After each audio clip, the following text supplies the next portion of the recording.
দেরি করে ঘুম থেকে উঠা, বসে বসে কাজ না করে খাওয়া বা আরাম আয়েশে থাকা, ঘোরাফেরা, এরই নাম হচ্ছে বাপের বাড়ি। এটাই হচ্ছে বাপের বাড়ির সুখ। হ্যালো এভরিওয়ান, আসসালামু আলাইকুম। সবাই কেমন আছেন? আশা করি ভালো আছেন। আপনারা অবশ্যই বুঝতে পারছেন যে আমি কোথায় আছি, আর আপনারা সবাই হয়তো বা আমার গতকালকের ব্লগ ভিডিওটা দেখেছেন। তো আজকে আমি বেলা 8টার সময় ঘুম থেকে উঠে পড়েছি, আর দেখি আমার মা চুলায় রুটি বানাচ্ছে, গরম গরম রুটি। আর শীতের সময় খাইতে কিন্তু বেশ মজা হবে। আর এক নজরে আপনাদেরকে আমি চারিদিকটা দেখাই। দেখেন কি সুন্দর কুয়াশা পড়েছে, বেলা হয়ে গেছে তারপরেও কিন্তু কুয়াশা কাটেনি। আর এই যে দেখছেন আমন ধান, এগুলো কিন্তু আমার বাপের জমির ধান, আর এই ধানগুলো আজকে মাড়াই করা হবে। তো আমার বিছানাটা আপনাদের দেখাই। দেখেন বাপের বাড়িতে এসে আমি একদম অগোছাল হয়ে গেছি।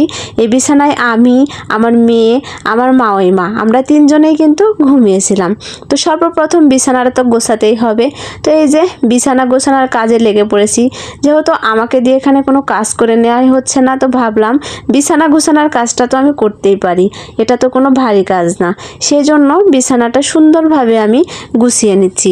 আর এদিকে আমার মেয়ের স্কুল আছে, উঠতে একটু দেরি হয়ে গেছে।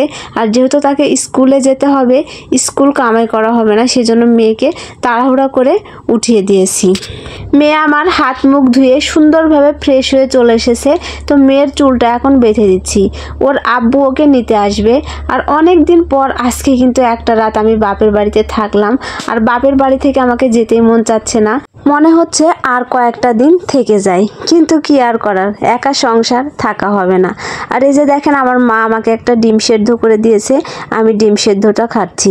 তো এদিকে আমার মা আমাকে বারবার বলছে, মা আমি রুটি বানাচ্ছি, তুমি গরম গরম রুটি বসে থেকে খাও। আসলে শীতের সময় আর চুলার পাশে বসে থেকে খাওয়ার মজাটাই কিন্তু আলাদা। আর এই খাওয়ার মজা শুধুমাত্র গ্রামের মানুষেরাই উপলব্ধি করতে পারে। আর এদিকে আপনাদের ভাইয়াও চলে আসছে আমার মেয়েকে নিয়ে যাওয়ার জন্য। তো এই যে ওদের দুজনকে আমি খাইতে দিছি, বাপ মেয়েকে খাইতে দিছি, আর ওরা খাওয়া দাওয়া করে চলে যাবে। তো খাওয়া দাওয়া শেষ, এখন বাপ মেয়েকে বিদায় দিব। আর আমার মেয়েকে খাইয়ে দিয়ে মেয়ের জন্য টিফিন বেঁধে দিয়ে মেয়েকে পাঠাচ্ছি, যেহেতু মেয়ে আমার এখন যাবে, বেলা 4টার সময় আসবে। আর আপনাদের ভাইয়া দুপুরবেলা আবারও খাইতে আসবে। যেহেতু আমার বাড়িতে রান্না করে দেবার মতো কেউ নেই, আমি যদি এখানে এসে এক আধ রাতও থাকি, সে 3 বেলায় এসে এখান থেকে খেয়ে যায়, সে নিজেও রান্না করতে পারে না। আর একটা সত্যি কথা আপনাদের সাথে শেয়ার না করলেই নয়, আজকের সকালটা আমার কাছে কেমন জানি অন্যরকম একটা সকাল মনে হচ্ছে। অনেক দিন পর বাপের বাড়িতে সুন্দর একটা সকাল কাটাচ্ছি। আর এই যে দেখছেন আমার ভাবির পছন্দের শিউলি ফুল গাছ, তো ফুল গাছের নিচে অনেক ফুল পড়ে আছে, এই ফুলগুলো নিয়ে কিন্তু আমি শুকছি। তো আজকের ভিডিওটা আমার এই পর্যন্তই।